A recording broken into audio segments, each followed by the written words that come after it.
16 months ago, I wanted to die. 16 months ago, it didn't matter to me anymore. There was no more living. 40 years old, what am I going to do with my life? I'm fortunate I'm 41 today. And I have 15 months sober.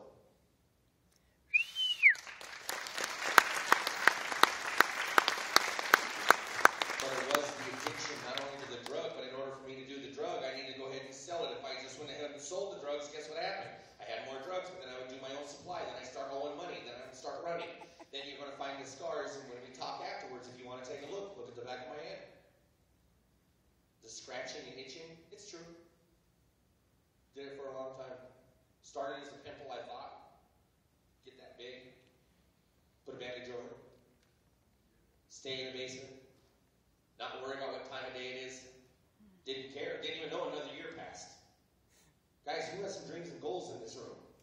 Who wants to buy their own house one day? Who wants to buy their own car one day? Who wants to be successful to the point that you can go anywhere you want to go when you want to do it because you want to, not because, oh, I want to plan a little vacation. Why don't you go on holiday where you do it for a month or two at a time? You have that capability right now. First of all, give yourselves a hand. You guys are champions. You're in school still. Seriously. You know how many kids are not in school and they're just going because, oh, well, I have to because the truant officer. Man, you guys are living your life right now. Go out there and be the champions you were created to be. Why did I come up here and say I was sorry at the very beginning? Because you know what? I'm part of the reason why you don't have certain things in school. Do you want to be that for your future? For your future kids coming to school? Do you know what it's like knowing that people had to bring drugs over and died in the process of bringing drugs to this country? Or people that... I took 3 people to Broadway, or Lincoln, and 3rd, or Alameda. You know the McDonald's down there in Denver? I took 3 people to that household to go cook some meth one night. 3 of them. One of them's in prison for the rest of his life. They blew up a meth lab and killed 2 of my friends. I was the driver that dropped them off there, so I felt like it was my fault. How many times have we buried friends or family members that we know? I remember being so high I couldn't even go to family reunions. I couldn't go to Christmas. I couldn't go to Thanksgiving dinners.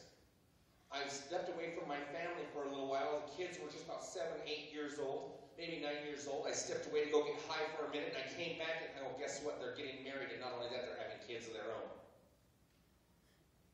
20 years have passed. And I missed baseball games. I missed theater. I missed bands. I missed all the stuff that they were growing up to doing, what normal people do. How many people are in sports in this room? You guys like to see your family come see you, right? You know, you'd like to have that family time. Guys, I took that all away from my family. I took that away from everybody because of a decision that I made. Now, I'm very fortunate to be back here to give back. I'm not here to scare you. I'm not here to judge you. It doesn't matter to me what it is that you want to do in your life. I just hope that you choose to be successful. I just hope that you choose not to use drugs, not even once. I hope that you choose life as opposed to becoming a walking zombie, because that's what happened to this guy here. I wrecked a vehicle. Not a vehicle. I wrecked 8 vehicles in 1 year. 14 days in a row I would stay awake. Guess what I would do? Crash the car in the middle of a sleep. And if it was still able to run, I'd continue to drive it. But I wrecked 8 cars in 1 year. Anybody know where East High School is? Driving down York Street. Or actually Josephine Street. I'm driving down the street and come up to Colfax, and I'm getting ready to make that little curve right there. And Mark's going about 45 miles an hour. It gets to 16th Avenue, and he nods out and falls asleep. There's some 2 couples from New York City, 90-plus years old, in a minivan that cut right in front of me and stop at a green light. Mark wakes up just as he's ready to slam on the brakes and slams into them. I have a pound of methamphetamine in my car. I ran. I stayed long enough for them to get my license plates because I knew they were going to... I didn't want to run, but I wasn't going to go to jail for the next 20 years because of a pound of dope that was in my car. And I was trying to think of everything that I could. Do I go over here? Do I run down the alley? No, they're going to figure it out, so just take off. So they followed the oil, the transmission fluid. They followed all of that stuff. They got the license plate number. I got home, and how wonderful is it to tell my mom her brand new car, I just smashed the front end of it. How wonderful was it to be able to tell her, hey, you know what, I'll be right back. I went in, I hid the dope somewhere, came back, sat in the recliner, and I'm like, the cops are coming to pick me up. I just wrecked your car. And to see her in tears again. The only friend I ever had was my mother, who showed up in jail. The only friend I ever had was the one who picked up that phone when I was calling collect. How many people want to live like that? How many people want to live in a 10 by 10 cell or an 8 by 10 cell with 2 other people? How many people want to pee in a cup in front of somebody else for 2 or 3 years? I took a 2-year deferred judgment and turned it into a 10-year sentence. 3 felony cases on my record since 1999. Guys, I'm 42 years old. Going to be 42 years old this year. And you know how hard it is knowing that I never bought my first house? That in order to rebuild, I'm living with my mother still. Thank God she's still alive because I've been able to be there and help her out now. 73 years old she's going to be this year. A breast cancer survivor, and I almost doped myself all the way through her being in the hospital. I walked away.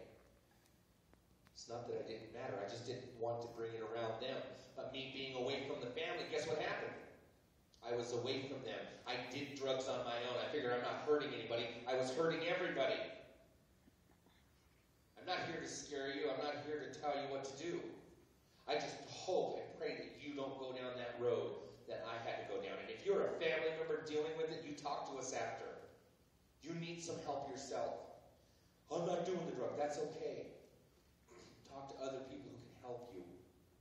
Because when a drop of water goes in the lake, it causes a ripple effect, right? So wherever the family member is in your life that you truly love and adore, and that hits that drop hits that water, it affects you. I see some tears in this room right now. I know I'm hitting home. It's not easy. But I want to tell you something. Listen to your parents. Stay off of drugs. And what's going to happen to you is you won't have any regrets. I don't truly regret anything I've ever done, but would I want to go and do it again? Absolutely not. But I truly believe that I wouldn't be the successful man I am today if I didn't change right here. See, life is by choice. It's not by chance. And I hope you make the right choice. I used to party at rave parties. I used to throw rave parties. Don't do that ecstasy. It's cut with meth, man. Stay away from this stuff. And we were just sitting outside talking about this a little while ago. And when you think about drugs today and the way they were before, guys, you guys don't have it easy. We understand that. It's not easy. But staying away from it is worth it. Sometimes it's in your own household and you just don't know how to deal with it. That's why we're here today. So with that, my name is Mark Wonder. Thank you guys for having me. Truly appreciate you guys. We're going to get some questions.